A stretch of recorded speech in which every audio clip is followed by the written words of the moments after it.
반갑습니다. 송재준입니다. 최재형이라고 하는 인간, 인간답지도 않은 인간이죠, 그렇죠? 그리고 또 마찬가지로 인간답지도 않은 인간들인 이 서울의 소리, 이 양측이 주도했던 이 탄핵 음모에 대한 논란이 계속해가지고 커지고 있습니다. 알고 계시는 것처럼 국민의힘에서는 당적인 차원에서도 이 문제에 대해서 지적을 했고요. 당연히 수사가 필요하고 그냥 수사도 아니고 최재형이라는 인간에 대해 가지고 구속 수사가 필요하다 이런 지금 반응까지 나오고 있습니다.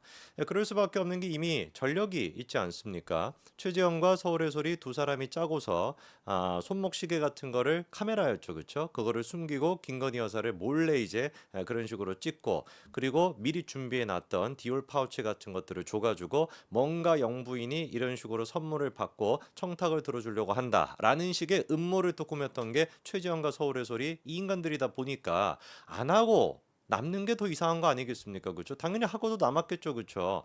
김건희 여사에 대해서도 그런 식으로 음모를 했다라고 한다면은 윤석열 대통령에 대해서 안 했겠냐고요. 지금 그래서 논란이 되고 있는 게 이른바 이제 그 걸륭제라고 하는 청나라 6대 황제의 옥새 이 옥새를 가지고서 최지영과 서울의 소리가 마치 무속에 빠져 있었던 이런 어떤 무속 신앙 같은 거에 빠져 있었던 윤석열 대통령 후보가 후보 당시에 이거를 꼭 자기가 가지고 있었고 그거 덕분에 손에다가 왕자까지도 쓰는 어떤 기이한 행동들을 하고 그 결과 이제 대통령이 됐다라고 윤석열은 믿고 있다. 이만큼이나 무속에 빠져 있는 사람인데 어떻게 우리가 이런 사람한테 국정을 맡길 수가 있냐? 정확하게 그러니까 박근혜 전 대통령에 대한 탄핵 시나리오를 그대로 또 써먹으려고 했던 것이고 거기에다가 추가적으로 이제 이 중국의 무슨 뭐 옥새라고 하는 게 중국의 뭐 국보급 보물이라는 것이죠, 그렇죠? 그거를 윤석열 대통령이 자기의 사적인 걸로 대통령이 되겠다라고 하는 부적으로 썼기 때문에 중국 간의 외교 파탄이 발생했던 것이고 그거에 대한 책임을 물어야 된다. 뭐 이런 식의 이제 음모를 꿈꿨다라는 겁니다. 일반 상식적인 국민들이 듣기에는 그게 뭔 개떡 같은 소리냐라는 생각이 드는데요.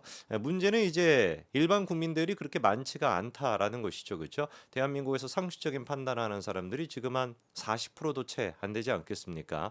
그러다 보니까 압도적인 다수가 박근혜 전 대통령도 무속에 빠져 있다라고 믿었던 것이고 뭐 우주의 기운 뭐 어쩌고 저쩌고 해가지고 그런 거를 정말로 많은 사람들이 믿고 있었고 실제로 이것도 제가 보기에는 정말 방영이 됐고 했다면 그리고 박모 씨의 지금 양심 선언이 없었으면은 정말로 현실화가 됐을지도 모르는 굉장히 위험한 상황이었습니다. 지금 최재형 같은 경우는 구체적으로 거짓말을 했죠. 이거는 단정적으로 우리가 얘기할 수가 있습니다. 옥새에 대해서 아냐라고 물어봤을 때 모른다라고 얘기했습니다. 사진이 공개가 됐잖아요. 자기가 이제 두 손 이렇게 잘 받치고 있는 고스란히 어떤 그런 것들을 가지고 있는 그 모습이 다 공개가 됐습니다. 그랬더니만 나중에 가가지고 해명이랍시고 하는 얘기가 뭐예요? 자기가 바빠가지고 그냥 모른다라고 얘기했대요. 말이 되는 소리입니까? 바쁘면 그냥 바쁘니까 끊읍시다라고 얘기하든지 아니면 그냥 알면 안다 모르면 모른다라고 얘기하는 것이지 언제 도대체 사람들이 인간은 그렇잖아요. 그렇죠? 뭐 최정은 인간이 아니니까 다른 식으로 의사소통하는지 모르겠지만 적어도 인간들 같은 경우는 그냥 모르겠으면 모르겠다라고 얘기하는 것이고 바쁘면 바쁘다라고 얘기하지 바쁘다고 모르겠다라고 얘기하는 사람은 없습니다. 자, 여기서 이제 우리가 좀 주목을 해봐야 되는 게 추가적으로 이제 스카이 데일리를 통해 가지고 이 박모 씨의 폭로가 지금 나왔는데요. 일단 좀 궁금해지는 게 도대체 최재형과 박모 씨 두 사람은 무슨 관계였는가라고 하는 것도 우리가 질문을 해봐야 될 것 같아요. 실제로 이 사람들이 만나가지고 함께했던 시간이 한 달 반 정도밖에 되지 않는데 이사가리만큼 최재형이 박모 씨에 대해 가지고 신경을 많이 썼던 것처럼 보입니다. 물론 박모 씨 같은 경우도 최재형에 대해 가지고 약간 종교적인 차원으로 사이비 종교적인 차원으로 흠뻑 빠져 있던 게 맞기는 맞는데 최재형 또한 마찬가지로 그런 박모 씨에 대해 가지고 별로 그렇게 부담스럽게 느끼거나 싫어하는 것 같지는 않았다라는 거죠. 일단 눈에 띄는 게 두 사람이 동거를 했습니다. 오피스텔에서 두 사람이 동거를 했다라고 하는 것도 약간 좀 이상한 느낌이 들죠, 그렇죠? 일반적으로 뭔가 최재형이나 뭐 그런 사람을 만나겠다라고 한다면 다른 방을 구해주던가 뭐 원룸짜리를 하던가 뭐 이랬을 것 같은데 두 사람이 함께 오피스텔에 머물렀다? 이것도 뭔가 좀 이상하다라는 생각이 들고 그리고 이제 구체적으로 박모 씨가 이 서울의 소리 그리고 또 최재형 측으로부터 뭘 받았습니까? 렌트카도 대여해가지고 받았고 제공을 받았고 그리고 월급 또한 160만 원을 받았습니다. 그래가지고 이 사람이 뭐 하는 사람이었냐라고 보니까 이 최재형이 사실상 비서 역할을 하면서 그리고 운전기사 역할을 하면서 경호 역할까지 했던 사실상 진짜 최재형의 최측근 같은 역할을 했다라는 것이죠. 근데 문제가 뭐냐? 만난 지 이틀 정도밖에 안 됐음에도 불구하고 한 달 반 동안 정말 어떻게 된 게 이 최재형과 박모 씨라고 하는 사람의 관계가 깊어졌다라고 하는 게 저는 좀 미스테리입니다. 이번에 사진이 또 공개가 됐는데요. 다음 사진 좀 보여주시면은요. 왼쪽에 있는 게 이제 최재형이고 오른쪽에 있는 게 박모 씨 그리고 또 오른쪽에 있는 사진에서는 좌우가 또 바뀌어 있는데 눈에 띄는 게 두 사람이 지금 어떻습니까?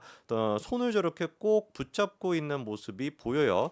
일반적으로 제가 안 그래서 그런지는 모르겠지만 아저씨 분들이 저렇게 이제 두 손 꼭 잡고 있는 경우는 거의 전 못 본 것 같은데 어쨌거나 2024년도 2월 7일에 두 사람이 처음 만나게 됐고 3월 23일까지 한 달 반 정도를 저런 식으로 같이 다녔었던 겁니다. 그래서 이제 그 박모 씨 같은 경우는 지방 출장을 가거나 이랬을 때 최지영의 뭐 운전 기사 역할도 하고 사진과 동영상 촬영뿐만 아니라 경호까지도 담당하는 그런 역할을 했었고요. 그리고 두 손을 저렇게 꼭 잡고 있는 것뿐만 아니라 이 박모 씨가 최재형한테 뭐 이런 문자까지도 보냈다고 해요. 오늘도 하나님의 종 최재형 목사님을 천우신조 면밀 가호하여 주시옵소서 뭐 이런 식으로 기도문까지 보낼 정도로 최재형한테 흠뻑 빠져 있었고 그런 박모 씨를 최재형 또한 마찬가지로 이게 뭐 정치적으로 이용해 먹겠다라고 하는 생각 때문에 그랬는지 뭔지는 모르겠지만 딱히 그렇게 싫어했던 것 같지도 않습니다.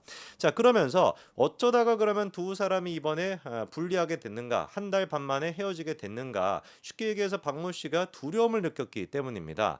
내가 지금 나가가지고 뭐 이런 식의 옥새를 통해 가지고 윤석열 대통령이 무속에 빠져 있다 그거에 대한 탄핵 정국이 벌어진다라고 했었을 때 이게 가짜 뉴스로 밝혀질 수밖에 없을 텐데 그러면 고스란히 그 책임 내가 다 짊어지게 되는 거 아니냐. 그러니까 내가 그거를 혼자 짊어지지 않도록 그리고 뭔가 법률 같은 그런 지원을 받을 수 있도록 약조를 좀 해달라라고 했던 거예요. 그런 차원에서 이제 얘기가 나왔던 게 뭐냐 최지영 측에서는 서울의 소리에 뭐 법률팀 같은 게 있으니까 걱정하지 마시오 이렇게 회유하기도 하고 그리고 또 이제 박모 씨가 그걸로는 부족하고 나한테 이재명 대표를 만날 수 있는 기회를 좀 달라. 윤석열 대통령의 당하게 되면은 그거에 대한 이익을 가장 많이 보는 사람이 이재명 대표니까 야당 대표인 이재명한테 내가 구체적으로 약조를 받고 싶다 이런 얘기까지도 했다는 것이고 그리고 나중에 혹시나 한국에서 문제가 생기게 된다면 중국으로 잠깐 피신해 갈 수 있는 그런 배편이나 이런 것들을 마련해 달라라는 식으로 요구를 했던 거예요. 근데 그거에 대해 가지고 무슨 뭐 중국 망명을 하기 위해 가지고 저기 누굽니까?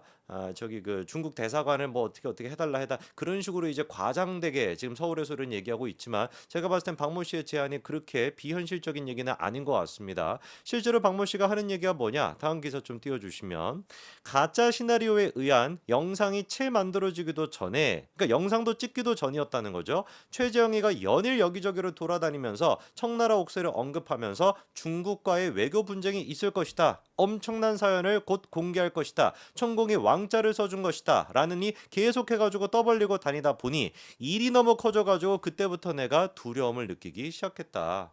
그러니까 영상을 찍기도 전에 자료 같은 거를 준비하기도 전에 최정이 온갖 곳에만 나가가지고 막 떠벌리고 댕겼던 것이죠. 야 내가 이제 좀 있으면 큰 거 터트릴 거다. 이거는 중국과 관련된 것이고 천공과도 관련된 것이고 윤석열 대통령에 대한 탄핵까지도 될 수 있는 거야. 이런 식으로 떠벌리고 다니다 보니까 일이 너무 커진 거예요. 준비를 하기도 전에 그러다 보니까 박모 씨 입장에서는 당연히 두려움을 느끼지 않겠습니까? 실제로 찾아보니까 뭐 한두 군데 나가가지고 그런 얘기를 한 게 아닙니다. 사진 보여주시면은 윤석열 손바닥 왕 중국도 연관되어 있다. 엄청난 사연 곧 공개할 것이다. 대문짝만하게 저렇게 지금 썸네일이 나와 있고 다음 것도 보여주시면은 서울의 소리도 이런 식으로 예고편까지도 만들었습니다. 천공이 저렇게 뭐 꼭두각시를 조종하는 듯한 김건희 여사를 조종하고 있고 김건희 여사는 또 윤석열 대통령을 조종하는 듯한 저런 지금 이제 막 사진을 저기다 딱 해놓고 최재형 목사의 언더커버 뭐 언더커버는 못 넣으면 언더커버입니까? 그냥 구속되는 거지. 대한민국을 지배하는 자 뭐 이렇게 지금 해놨는데 참고로 최지영 같은 경우는 자기가 몰래 그렇게 영상을 찍는 거를 정당한 수사다. 미국에선 다 그렇게 한다라고 하는데 법원에 가서 그렇게 한번 따져보세요. 어떻게 되시는지. 자 그러면서 아까 말씀을 드린 것처럼 최재형이가 그리고 또 서울의 소리가 박모 씨한테 회유를 하기 위해 가지고 야 중도 하차해서는 안 된다. 우리가 끝까지 이 임무를 갖다가 완수해야 된다라고 하기 위해서 회유를 했었는데 녹취록에 또 또 추가적으로 공개가 됐는데 그 녹취록에 어떤 내용이 들어가 있냐? 서울의 소리의 강 이사, 그 강머식이라고 하는 강전호 이사가 있는데 그 이사가 이제 그 박모 씨한테 뭐라고 얘기를 합니까? 독립군의 마음으로 같이 하자. 차량 지원은 대표에게 승낙받겠다. 이렇게 얘기하면서 회유를 하는 거예요. 그러니까 이거를 음모를 꾸미는 거를 지금 독립군의 마음이다라는 식으로 포장을 해가지고 독립투사인 것처럼 그런 식으로 포장했던 것인데 이 녹취록만 보더라도 서울의 소리도 당연히 뭐 했다라는 거예요? 대통령에 대한 탄핵 음모에 가담했다라는 게 지금 드러나는 것이죠. 실제로 그리고 3월 16일에 서울의 소리가 박모 씨한테 카니발 차량을 렌트해서 지급을 했고 월급 또한 165만 원씩 지급하겠다고 약속도 했다라는 겁니다. 그래가지고 이제 그런 식으로 이제 되니 뭔가 이 사람들이 나를 좀 도와주나 보다라고 생각이 돼가지고 박모 씨가 옥새를 가지고 17일 날 서울로 돌아왔던 거예요. 중도 하차하려고 했다가 그래서 이제 3월 18일에 서울의 소리가 마련했던 장소가 서울 종로구에 있는 북촌 한옥마을인데 거기에 이제 모여가지고 옥새에 대한 촬영까지 도 했었다는 겁니다. 그래서 이제 나왔던 사진이 요거예요. 다음 거 보여주시면은 바로 요 사진이 이제 뭐였던 겁니까? 3월 18일에 종로구의 북촌 한옥마을에서 옥새를 가지고 촬영했던 모습이 되는 겁니다. 그리고 3월 21일에 방송 예고편조차 아까 제가 보여드렸던 거 꼭두각시 하고 있었던 거 그것까지도 공개를 하게 됐던 것이죠.